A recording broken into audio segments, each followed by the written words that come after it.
करा रही थी। ज्ञानी जैल सिंह जी ने लिखा है कि मुझे अपने बेटे से भी बात करनी होती थी तो राष्ट्रपति भवन के लॉन में बात करना होता था। ये तो हश्र था।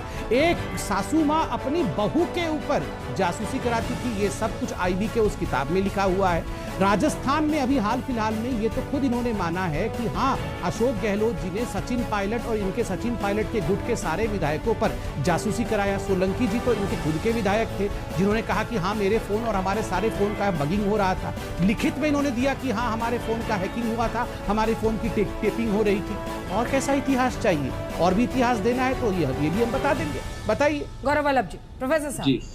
अंजना जी, मुझे लगता है ये मेरे भाई साहब को या तो मेरी आवाज जाती नहीं है, या मेरी हिंदी इनको समझ में नहीं आती, या मेरे उच्चारण में कोई समस्या है। मेरा सवाल तो ये है अंजना जी, ये जिसको चाहे गाली बोलते हैं। आप अगर सुन पा रही है तो अंजना जी आप सुना देना, क्योंकि इनको मेरी हिंदी समझ में नहीं आ रही।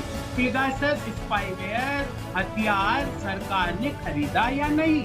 इसका आंसर भैया या तो होता है यस या नो। इसमें 4 ऑप्शन 6 ऑप्शन नहीं है, इसमें 2 ही ऑप्शन होते हैं संदीप भैया, या तो यस या नो, और कोई इसका उत्तर नहीं हो सकता। दूसरा सवाल, अगर खरीदा तो किन किन लोगों का खिलाफ इस हथियार का प्रयोग किया? अंजना जी, इनको क्यों आप मेरी हिंदी नहीं समझ पा रही है? ये हिंदी भी नहीं समझते हैं। आपको मेरी इंग्लिश में स्पेसिफिक सवाल का डॉक्टर संबित पात्रा वो जवाब मांग रहे हैं, और यही सवाल का जवाब विपक्ष संसद में भी मांग रहा है। पेगासस स्पाईवेयर आपने खरीदा, हाँ या ना? किनके खिलाफ इस्तेमाल किया? चलिए मैं इसका जवाब देता हूं। मैं कह रहा हूं खरीदा नहीं खरीदा, इसका जवाब आज तक के डिबेट में होगा। प्रवक्ता देंगे या संसद में खड़े होकर मंत्री देंगे? मंत्री इसका जवाब जब दे रहे थे आपने कागज फाड़कर फेंक दिया। आप संसद चलने दीजिए, ये सवाल संसद के पटल में रखिए। संसद के पटल पे मिलेगा नंबर 2।